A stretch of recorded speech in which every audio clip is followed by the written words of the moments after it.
कहिए इन्हें। भाभी जी आपके लिए कहना चाहेंगे हाँ भैया। कि हसरतों से क्या हम आपकी राह सजाते हैं, हाँ सपनों की दौलत हम आप पर लुटाते हैं। वाह वाह। ना कोई फूल है आज हमारे दामन में, आपके आने पर हम पलके बिछाते हैं, हम पलके एक बार बिछाते हैं। जोरदार ताली होनी चाहिए जगुदी के लिए। आइए। धन्यवाद भैया। सुनिए भाभी जी को। हाँ भैया। तो एक निर्गुण टाइप है, तो आप सुनिएगा और साहेब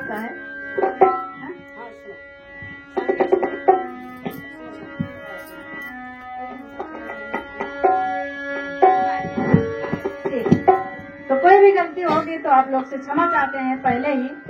और इतने भी बड़े कलाकार नहीं हैं, तो आप सभी के बीच की एक छोटे से और यही चाहते हैं कि आप जितने भाई बहन और माता पिता बैठे हैं उनके बीच में प्रस्तुत जो करने जा रहे हैं, आप लोग से रिक्वेस्ट है और क्षमा याचना चाहते हैं अगर कोई भी गलती हो जाए तो। चलिए।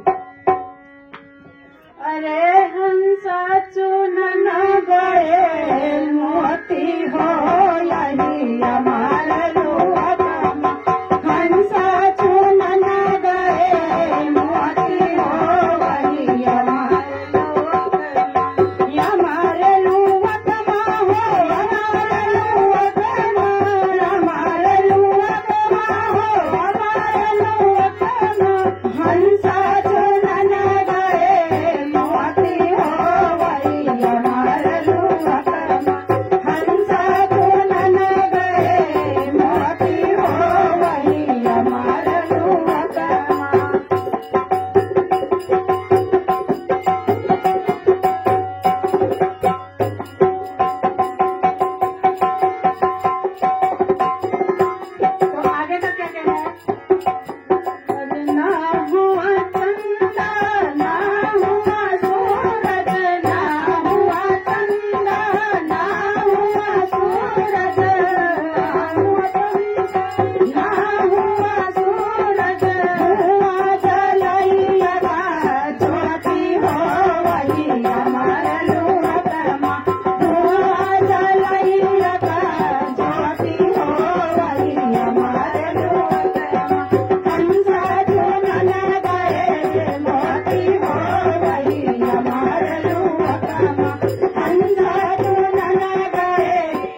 हैं।